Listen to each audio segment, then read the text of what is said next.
Yes, sir, you are audible. Can you hear me? Yeah, we are able to hear you, sir. So, after a short introduction of yours, I will going to invite you, sir. Okay, thank you, sir. Okay, thank you, sir.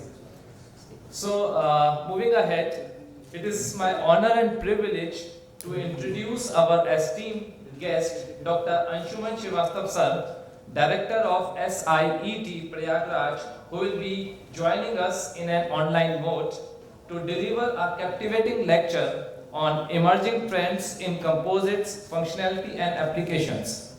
We are excited to gain valuable insights from his lecture and to have the opportunity to interact with him. Sir, we welcome you. Thank you, sir. Now you can share your screen, sir. Okay, sir. Okay, sir. Thank you.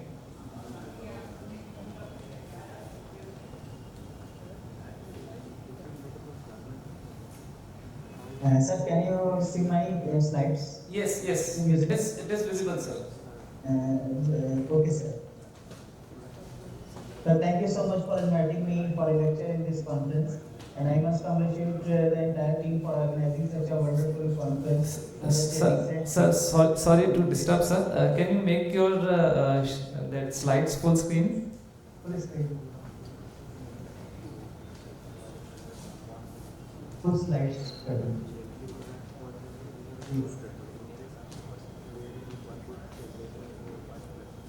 Then is it on full screen? Yes, sir. Okay. Thank you. So the topic of my lecture is emerging trends in composite functionality and application.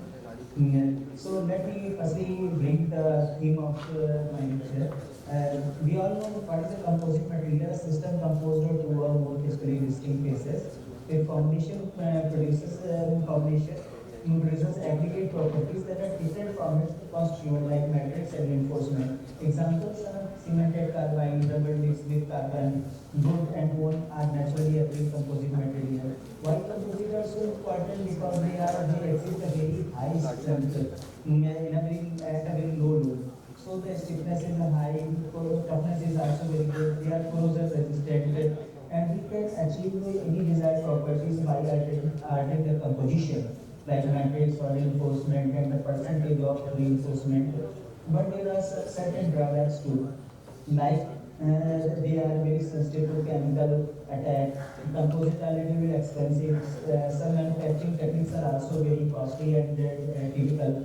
So they are anisotropic in nature. So there are some drawbacks too. In one way of classification may be traditional and synthetic composite. These traditionals are good concrete. Synthetics are that have been developed by man for different applications. Here is the classification of composite. The basic classification may be metal matrix, polymer composite, matrix composite, ceramic matrix. And the polymer matrix, mostly in polymer matrix, FRPs are nowadays widely used, with having different types of matrices like epoxy, PVC, polypropylene, polycarbonate, polystyrene. Composite can also be, PMCs can also be classified on the basis of reinforcement, like it may be a particle reinforced, plus fiber reinforced, or for structural purposes like laminates or sandwich panels. Fiber can be of two types, continuous or discontinuous, that is long type fiber or short type fiber. Particle may be a large particle or nanoparticles.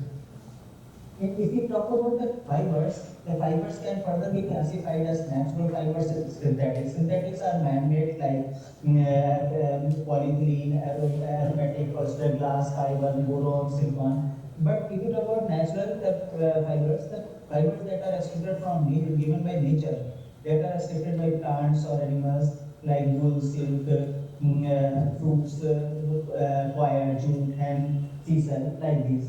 Here, you can say different types of reinforcement. The reinforcement dispersion or reinforcement, and a long fiber reinforcement, short fiber reinforcement, pyritite, particulate, flake composites. So reinforcement plays a very important role in this in deciding the overall properties of composite. Because composites are generally anisotropic in nature. They have if you lay down fibers in a particular direction, in a particular orientation, then you will get a good strength along the axis, and if we talk about the transverse direction, there will be a least strength. So if you want to get the independent of direction, properties independent of direction, you may use a woven type structure. Otherwise, the orientation of fibers plays a very important role. And the fiber matrix interfacial addition is also very important in deciding the overall properties of composite. This is a beam type structure. We may use it as a woven material for dispersing in a matrix. Now, I will focus my lecture on the polymer matrix composite for advanced application. Today we see that the electronic industry is developing at a very faster pace. With this development, the scientists and engineers working in this field have a prime objective of miniaturizing the size of the electronic devices. In order to achieve this target, in order to reduce the size of electronic devices, we need to minimize the size of the components that are used in that devices. For such applications, we need to have a high dielectric constant material because the high K materials can store more energy in comparison to low dielectric constant material. Electronic components are generally electronic systems are generally composed of two types of components. We all know that active and passive. Active that supply energy, and passive component that can dissipate, absorb or store energy. Examples of passive components are resistors, inductors, capacitors, transformers. Whereas active components are voltage source, current source, generators. Passive components are very important from the device point of view. Passive components are attracting lot of interest. Why? Because the ratio of passive to active component in mobile phone is over 20. If you take the example of any electronics device, passive component outnumber the active components. But there is a issue that next generation technology demands passive components to be integrated as a film rather than mounted on the substrate. And as they once used to be in old type of TV and mobile, we can see the capacitors shown in this picture. But now the technology demands the passive component to be integrated as a film that is embedded in the into a substrate, rather than being mounted or as a big component in the electronic circuit. So and here you can see the market share of different types of passive component, and you can see that the capacitor has the largest market share. So we can see that the market capacitor holds a very important place in the market from the electronic industry point of view, especially. And capacitors have many applications like filtering, timing, alternating direct current conversion. Just to develop a good capacitor with high energy storage capacity, we need to have the property that is a high dielectric constant in that particular material from which you are developing a capacitor. And high K materials have so many other applications too. Not they are only confined to capacitors, but cable accessories, microfluidic systems, smart skin, artificial muscles. They have so many applications. So the synthesis and characterization of high K material have been studied by many researchers. In the old time, the barium titanate was the only material that was used for developing a high K capacitor material. But the drawback is that the barium titanate shows dielectric constant, which is temperature and frequency dependency.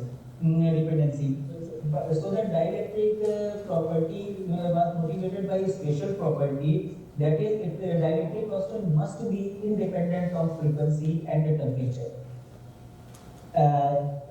Oxide to the perovskite structures replaces the barium titanate because their dielectric constant is almost temperature and frequency independent. They are environment friendly too. The widely explored material is ACU3TiO4 family of compound, that is calcium copper titanate family compounds. Well, a lot of research has been done in this on this type of compound. Because of these important properties that this material has. But there is, and these are ceramic material. So So there are some drawbacks too associated with this material. We all know that ceramics are brittle in nature, high density, and the processing conditions are very challenging. So these are the limitations associated with ceramics. Whereas polymers have so many good properties like mechanical flexibility, easy processing, low cost. But the drawback is that their dielectric constant is very low. So this was the major hindering factor in the application or as a dielectric constant material, high K material. And we all know that for integration of capacitor as a embedded structure, we need to have adhesive properties, which ceramic lacks polymer possesses. And so that's the key issue was to substantially enhance the dielectric permittivity while retaining mechanical properties and having a good adhesive properties. The solution was PMCs, polymer matrix composite. Lot of material has been explored and a lot of research has been done on different type of reinforcement material like metal, ceramics, carbon-based material, conducting polymers. In case of all the given material, in the conductive material, there was a major problem with conductive material particles was that they show you can achieve a very high dielectric constant, but at the vicinity of percolation threshold only. And slight deviation in the percolation threshold results in a dramatic fall in the value of dielectric constant. So the best material came out to be ceramics. In general, polymer ceramic capacitor became the most favored one. They are prepared by dispersing a high K ceramic pillar, and advantages is that high dielectric permittivity can be achieved, loss is also low, good adhesive properties can be achieved, easy fabrication.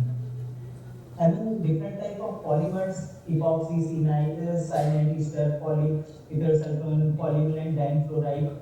These are the widely used matrix, and among all these matrices, PVDF is widely used. It is a semi-crystalline thermoplastic, has a remarkable thermal stability, high melting temperature, good chemical resistance, unique isoelectric and pyroelectric characteristics.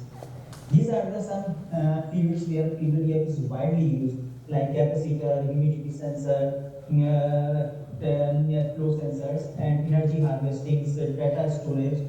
So PVDF is a very important class of fluoropolymers and has so many application in industry. Not only limited to dielectric application, but it has so many application, diverse field of engineering.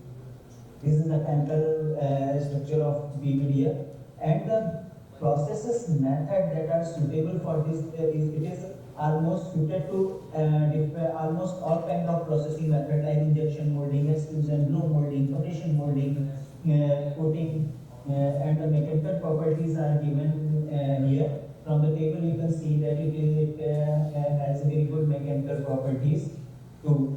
And it is best suitable for the different type of application like aerospace and automotive industries because it has a very low flammability, that is very good fire extinguishing property. In chemical manufacturing industries because it is chemical and heat resistant, high toughness, energy industry, exterior applications because of protective UV coating or paint additive to increase the product longevity, fluid handling, pharmaceutical industries, general industries.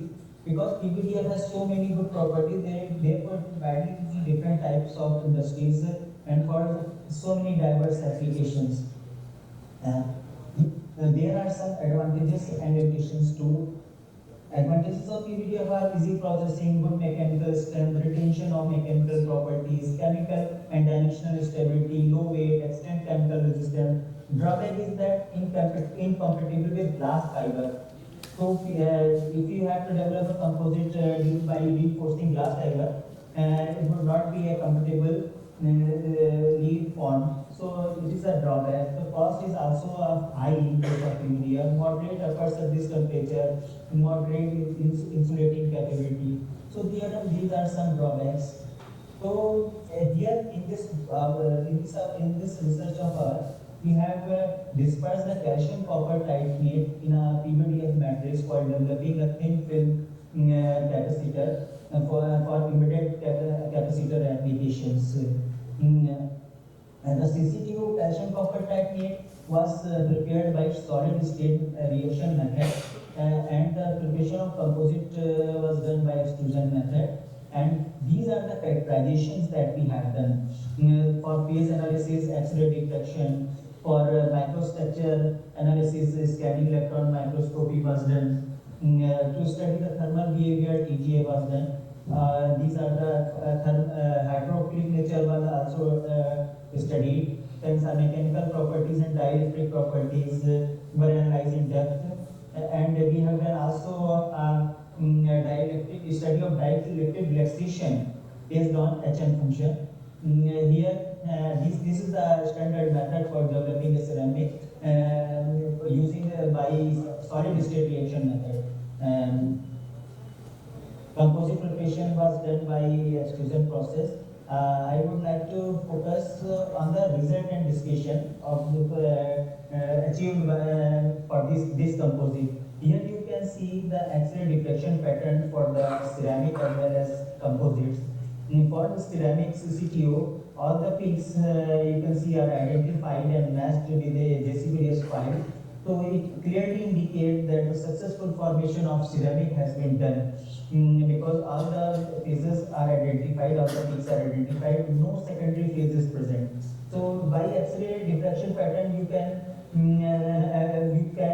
analyze that whether the successful formation has been done or not. So in this case, you can see that all the peaks are identified, and PVDF exists in only alpha phase and no beta phase is present in this case. And if you see the graph of composite, you can see that all the major peaks of ceramic as well as PVDF are present in the composite. This result indicates that a very homogeneous and uniform dispersion of ceramic has taken place in the matrix. And with the increasing content of ceramic, the peaks of ceramics are dominating the peaks of PVDF, just because the content at higher content loading, ceramics are crystalline material. Therefore, the major peaks are dominating the peaks of polymer, whereas alpha peaks are diminishing with the increasing content of ceramic. Here you can see the some images of composite and PVDF and its composites. PVDF exerts in a spherulating morphology which is clearly evident from the same image. And this morphology is getting severely affected with the ceramic dispersion. At 10% of loading, you can see that the globular morphology of ceramic is visible in the same image. With the increasing content of the ceramic, this morphology is dominating, and at the 50 cc2 small traces of agglomeration are also present in the composite. So this is also a reason we cannot increase the dispersion or reinforcement powder at a very high, because at the very high loading there may be agglomeration which adversely affect the properties of the composite. So we have to confine ourselves to a certain value where you can get a homogeneous dispersion, and which must not have the agglomeration in the composite. Here the TGA graphs have been shown. By this analysis we can analyze the thermal stability of the composite. In all the cases you can see that composites are exhibiting better thermal stability. Better thermal stability. With the increasing content of CCTO, the composites are becoming more and more thermally stable. And we all know that ceramics show high temperature resistant, are very temperature resistant. So therefore, this property of ceramic is dominating at a very high loading of ceramic. So composites with an increasing content, ceramics are becoming thermally stable, which is the desired characteristic in electronic instrument. Here to study the hydrophilicity of PVDF and composite, contact angle measurement has been done. Because the moisture or hydrophilicity is a very important characteristic from the electronics point of view, because moisture is very detrimental for electronic devices. For PVDF, the contact angle was 72. With the reinforcement of ceramic, the value of contact angle decreases. It is 72 remains the same for 10 PVDF CCTO, but with at 20% loading, it deteriorates to 71 and finally reaches to 69 for 50 cc. So you can see that with the ceramic dispersion, the composites are becoming a little bit hydrophilic in nature, but still there is not much change in the value of hydrophilicity of the composite. So if it deteriorates or goes less than 55 or 50 value, then it is very it is very negative for electronic devices. And here you can see the graph of stress strain of PVDF and composite. The considerable increase was observed in the value of Young's modulus. For PVDF it was 750, which reached to 960 MPa for 50 CCTU. So there is a much increase in the value of Young's modulus. This is because that the harder particles of ceramic making the polymeric movement of polymeric chain difficult. Therefore, they are composites are becoming more and more resistant towards the externally applied load, and the value of Young modulus is increasing. Because ceramics are stiffer in nature, this is the reason why Young's modulus value is increasing, and this is the only reason why the elongation at breadth value is deteriorating in composite. Because the ceramics are stiffer in nature, so elongation is becoming difficult, more and more difficult with the increasing content of ceramic. So, from mechanical properties point of view, the composite is exhibiting a very good strength, and here the value of dielectric constant and dielectric loss is shown. For CCTO, the value of dielectric constant is 3100, which is very high in comparison to PVDF, which was around 4 or 5. With the temperature, it further increased to 6800, 9400 for at 180 degrees centigrade and 120 degrees centigrade. Loss value for CCTO is 0.9, which also increases with the increase in temperature, reaches to 7.1 for 120 degrees centigrade. So the value of dielectric constant is very high. Loss is also high in comparison to PVDF, but in comparison to other ceramics that are used for developing the capacitor material, in comparison to those, this loss is also less in comparison to other existing materials. If we compare the dielectric constant value of PVDF and the composite, you can see from the graph that the value of dielectric constant was 5.2 for PVDF at 100 Hz frequency, which reached to 54 for 50% CCTO composite. So quite increase in the value of dielectric constant can be seen. With the increase in temperature, this value further increased, and which is evident from the graph. Here you can see the value of dielectric losses. For PVDF at 100 Hz was 0.08, which is very low. With the increasing content of ceramic, the value of dielectric loss is also increasing, which goes to 0.27 and which further 0.26 and 0.25. In comparison to PVDF, it is a little bit higher, but not much increase is taking place with the increasing content of ceramic. So it is almost stable, and which is very good from the electronics properties point of view. So loss is also very low in comparison to other types of composites. Low frequency, there are two dielectric relaxation are also present in the composite. One is MWS type. MWS type relaxation is always present in the heterogeneous material like composites, whereas the glass transition relaxation occurs at a higher frequency site. So here the results of n prime and double prime are shown. The value of n prime is increasing with the increasing content of ceramic, which you can see from the graph. And n prime is inverse of dielectric constant, so it is in connection with that the result we obtain for dielectric constant. These are some models that have been used for fitting purpose. Here you can see that our result does fit to the EMT model for a shape parameter n value 0.089. So it indicates that the particles that were reinforced were almost spherical in nature, because the particle size, particle shape plays a very important role in determining the overall properties of composites. These are some fitting software, HMFit software. Using some results we have achieved using the HMFit software. In this case, the relaxation, asymmetric relaxation has been achieved in the composite, which is always present in a multi-phase system like composite. These are the some conclusion that we have already discussed. Here I want to show the result of some.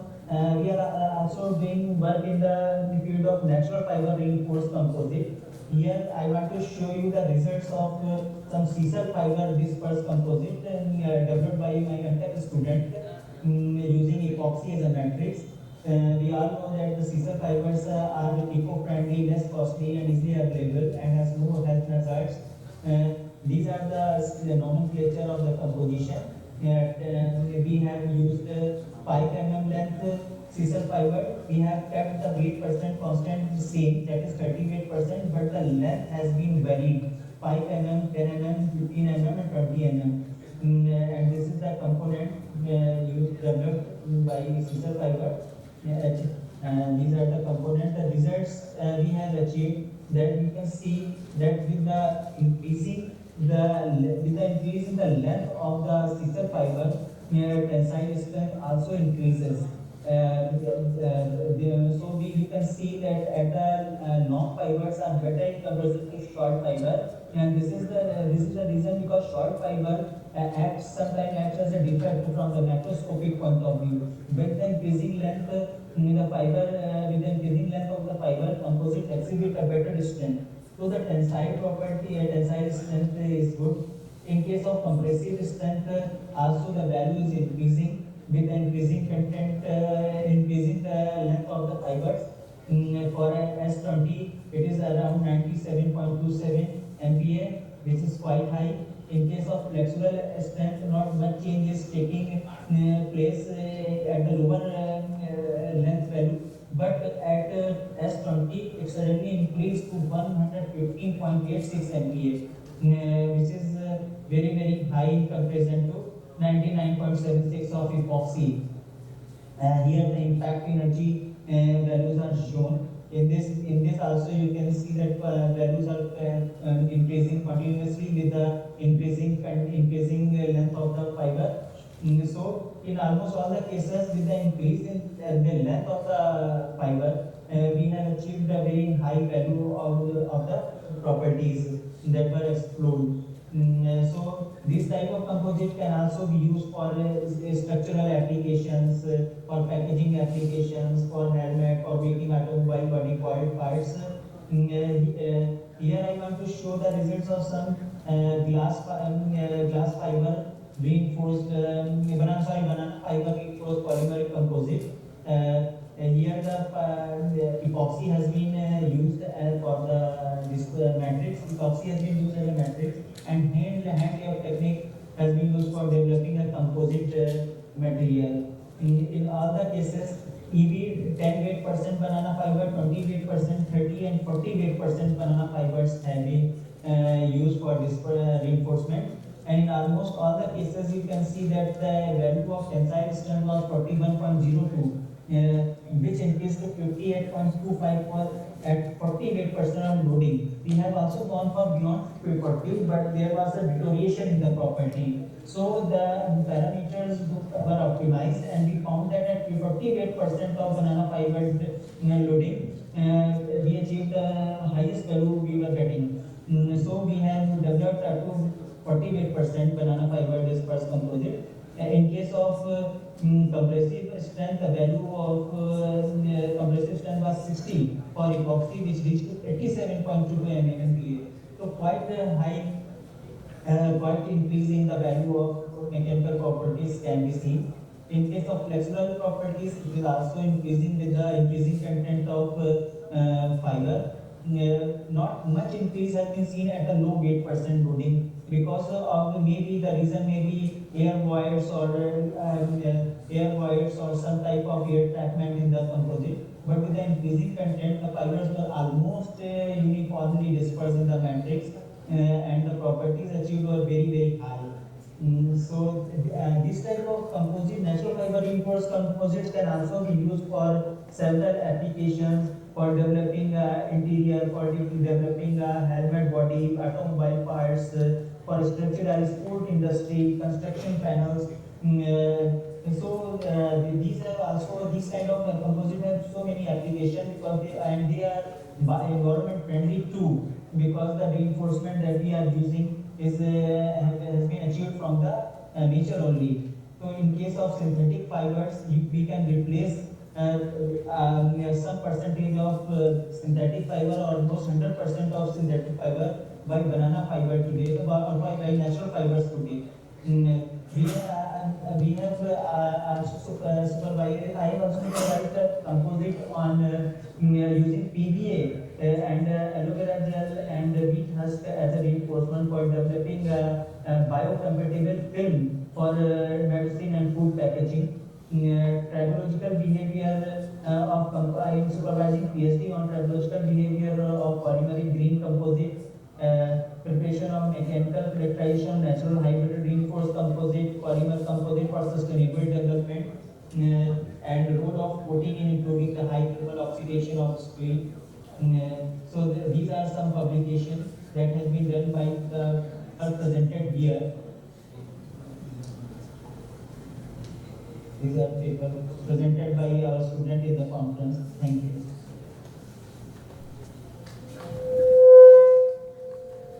Thank you, sir. Now I would like to invite the audience, if anybody has any questions, so please feel free to ask, to interact with sir.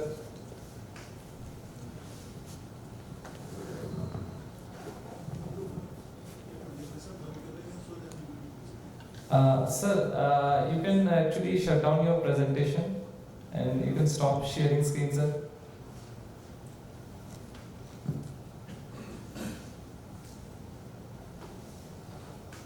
Okay. So anyone would like to interact with sir? Any questions from the audience?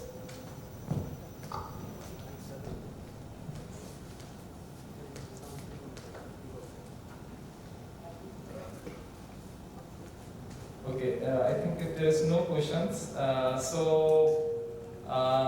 let us express our sincere appreciation to Dr. Anshuman Srivastava sir for delivering an insightful and engaging presentation on emerging trends in composites, functionality and applications. His expertise and deep understanding of the subject matter have shed light on the latest advancements and potential application in the field of composites. So thank you so much, sir, for being with us and actually accepting our request. So thank you, sir. So, sir, can we close? Okay.